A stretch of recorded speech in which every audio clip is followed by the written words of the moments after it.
Today I'm going to go over the Week 10 interactive lecture. We're going to go over research methods.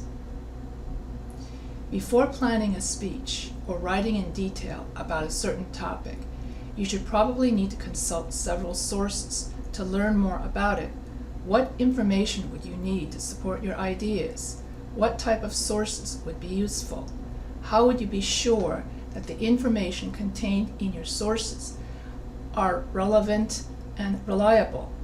Click on the right button to learn more about how to use online sources effectively. Common search engine. So common search engines include Google, Bing, and DuckDuckGo.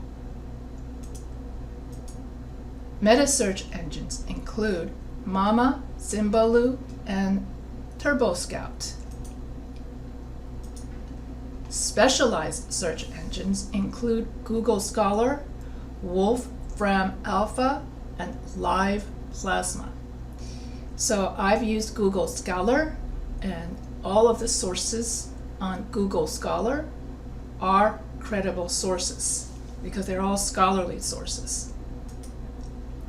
Keywords matter when conducting a search, trial and error, which may be the best means of practice. Boolean operators. This means that you put quotation marks around the words, or you put an, or not between the words. Databases are typically available by subscription. Your college library likely pays for access to several databases, and these sources offer the ability to access scholarly periodicals and journals. Evaluating online sources. Quality and reliability of sources are often vital to making a text effective. Ascertaining an online source quality and reliability may take some effort and detective work. It is the researcher's responsibility to verify a source's quality and reliability. For instance, sources such as Wikipedia can be edited by anyone. Therefore, Wikipedia is considered unreliable for academic purposes. A source's quality and reliability may be determined by analyzing the following aspects for each source, such as internet address, publisher or sponsor, author, date published, internal evidence. After you have ascertained that a source is of good quality and reliability, consider the site content. What is the author's argument? Is it an original argument or one you've seen before? How might the argument fit with your essay? Is the support for the argument valid? What sources does the author cite as support? Primary sources. These are the original sources that typically include conference presentations, dissertations, memoirs, photographs and paintings, speeches, works of literature, government documents. Secondary sources are not original sources. Instead, these sources seek to analyze, interpret, or comment on primary sources. Secondary sources include biographies, literature reviews, and articles written about primary sources. General reference materials include encyclopedias, world fact books, dictionaries, atlases, manuals. Reserve reference materials include books, periodicals, reports, videos, journals. These sources cannot be checked out and are for use exclusively in your library. That is the reserve reference material. Finding sources. Use your library's card catalog. You may search by author, title, keyword, or subject. The books are arranged by call number in the library stacks. Periodicals are often located separately from books. Ask your librarian for assistance if you are unable to locate this section. Many libraries these days no longer have a card catalog.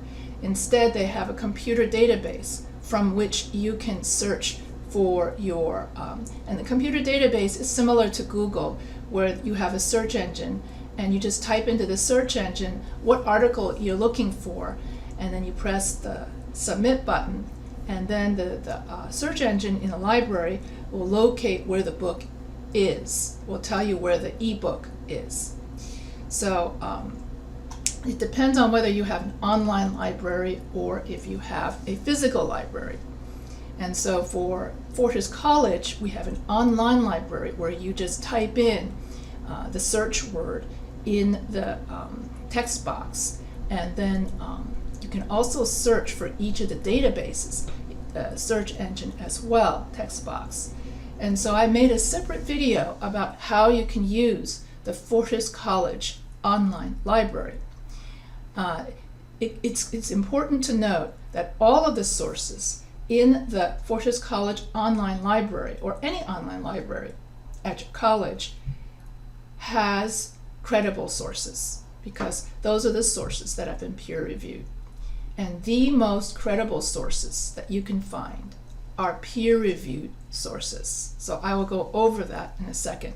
So here are some examples of databases: Gestor, LexisNexis, Academic, Universe, ProQuest, ERIC. ERIC is for, like, if I'm an education major and I want to find educational articles. So these are among the most common databases researchers tend to use. If you prefer a hard copy, full copies of articles may be printed at the library. Databases are available virtually and tend to differ in how they allow for searches. As with print sources, you may search by author, title, keyword, or subject. Librarians are happy to assist you with this resource. Identifying credible sources. So how can you tell if the source that you're looking at is credible or not? Credible means that the source is reliable, and somebody did a lot of research in order to make sure that it is reliable and believable. Introduction. Kim and Tom want to know more about credible sources. Let's explore these topics to learn how to identify credible sources from non-credible, and how to incorporate them using APA formatting. Why does where my information come from matter? Tom asks. And then the professor says, it is important that our support come from sources that are credible. The more credible the source, the more we can trust and believe the information being told to us. Why doesn't my opinion count as credible? Your opinion is just that, an opinion. It may or may not be true. To prove what you say is true, you must have a way to back up your claims. If I told you I could balance a plate on my nose, would you believe me? But what if I proved it? You would likely believe me. The same is true for proving a thesis or claim. If I said that global warming was caused by humans, I would need evidence from credible sources to prove my point. In this case, it might be a scientist, geologist, or other professional in their field. It simply wouldn't make sense if the information came from a baker or candlestick maker, now would it? I suppose not. So the more credible the source, the more successful my argument?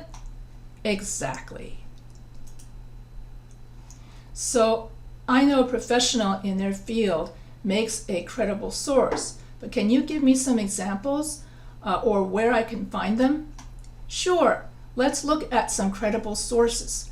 The most credible source, likely the ones you will use the most throughout your academic career, are peer-reviewed journal articles.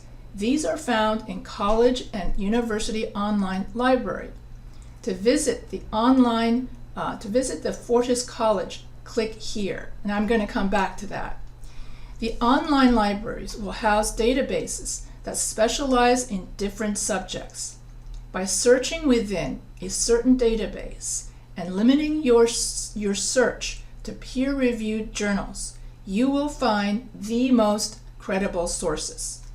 Other highly credible sources are government-issued websites such as the CDC or any other website ending in .gov.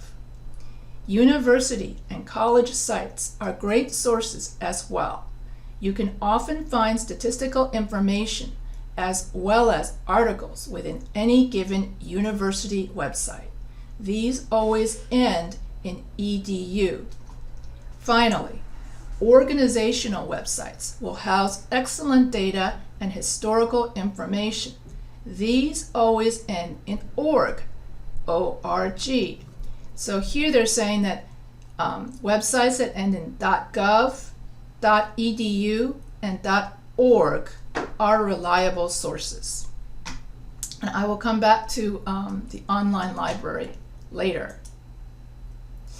What about non-credible sources? How do I know what websites to stay away from? There are some which should never be used within the paper. These include Wikipedia, eHow, About.com, and similar. Most .coms should be avoided altogether unless you can validate their credibility. And we're going to go over how to validate the credibility of .com websites in my week 10 Zoom lecture, where I'm going to go over Kapow. And that is how, using Kapow, that is currency, author, purpose, objective, writing style. And by analyzing Kapow, then you are able to evaluate the validity of .com websites. So, another way to evaluate a non-credible source is by researching the publisher of the website and author's information. If the author is not a professional in the field they are writing about, or there's no publishing information about the author, the organization, or the website, then that source should not be used. Place the writing characteristics to their corresponding definitions. And so we know that Wikipedia, About.com, and eHow are all non-credible sources. Peer-reviewed journal articles, government-issued websites, college and online libraries have credible sources.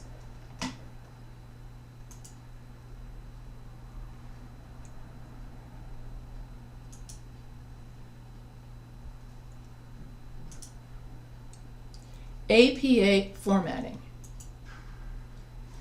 How do I use a quote in my essay? Quotes are a great way to add support and give credit to the owner of the information. Quotes should always state the author's name first and publishing year and page or number, paragraph number. Let me show you. Here you have an example of an APA in-text citation.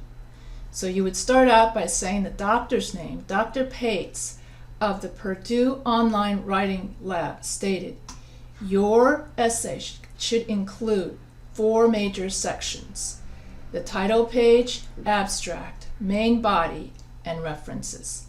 And then when you have an in-text citation, so an in-text citation occurs inside the body of the paper. And so that would include the author, the page number, and the date. Although usually I put it in as the author and the date and the page number. So for your direct quote for this week's worksheet, this is how we would write a direct quote, where we quote word per word what the author said. And so for an APA in-text citation, I will repeat it again. You need the author's name, the page number, and the date. And you also need a beginning quotation mark and an ending quotation mark. Great. What about a paraphrase? A paraphrase is taking someone else's information and putting it into your own words. You should always give credit to the original owner of the information. Failure to provide an in-text citation and reference for a paraphrase or quote is considered plagiarism. Thus, remembering to always provide a citation and reference is vital to any paper. Let's see the example on the next slide. So here's an example of a paraphrase with APA in-text citation. According to Dr. Patz, so here you have the date, it is important to remember to include a title page before the abstract and at least 3 main body paragraphs and references section. Or it is important to include a title page before the abstract, at least 3 main body paragraphs and references section. So when we put something into our own words, we just need to have the author's name and the date. And we don't need to have a page number. And we don't need quotation marks. So that's the difference between a paraphrase quote and a direct quote. For in a direct quote, you need to have quotation marks, the author's name, and the date, and the page number. When should I use a quote or paraphrase quote in my essay? Here are some tips for using quotes. Never use more than 1 or 2 quotes in any paragraph. So that's the pie structure that I taught the class, that I'm going to teach the class, or I've also taught the class in my Zoom lectures. So never use more than 1 or 2 quotes in any paragraph. Too many quotes can create a paper with too much support and no connection to your argument. Always introduce your quote before you use it. Set the stage so the reader is able to clearly connect the support to your main idea. Always end your paragraph with a solid connection back to your thesis, so your reader is never left wondering how the quote fits into the essay. So your quotes should not be any longer than 1 or 2 lines. And if you have a quote that's longer than 2 lines or 3 lines, then that interrupts the flow of the essay.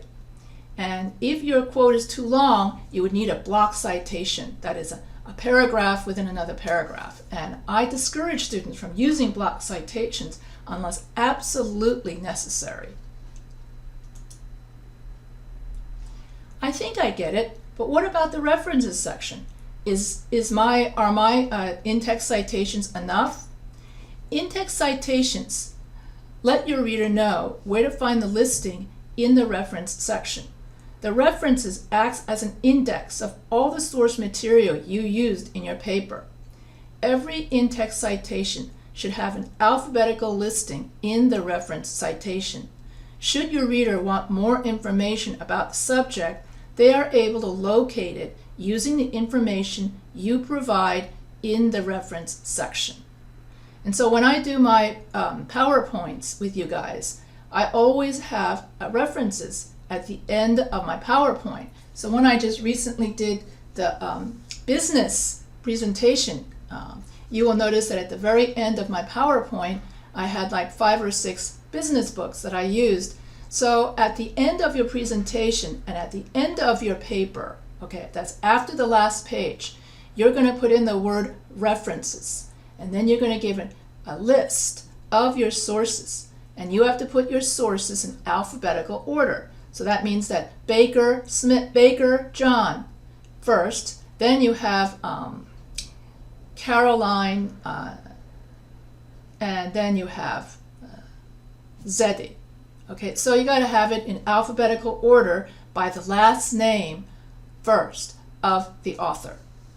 So, and then Smith and Zelinsky would go last. So if you had something like Abbott, that would go first, and then Zelinsky would go last. That sort of thing. And it goes by the last name of the author. What does a reference look like? Let me show you on the next slide. This is what your reference citation will look like. You have the author name, last name, first name, then you have the date, then you have the name of the article here, which would be italicized, then you have the website name, and the date that you retrieved the source from web address. So your author's last name is always first, followed by the first initial. It is followed by the year of publication in parentheses. Next is the title of the article or page you found the information. And so the title of the article needs to be italicized. And so we learned that in the week 5 quiz. After that, it is the publishing body or owner of the site in italics. Finally, provide the date you found the information and link to the source. This is for a typical website reference. See, and here you have an example of a reference page. See, so you have the references that occurs after the, after the paper, or the references that occur after the presentation. And here you have the date, the author's name, last name, first name. Then you have the date. Then you have the name of the book or the name of the article in italics. Then you have what edition it is, and then it says McGraw-Hill. That's the name of the publisher. So here is also a reference citation, but it's for a book, which is different than for a website. So this ends this presentation of this week 10 interactive lecture. If you have any questions, feel free to email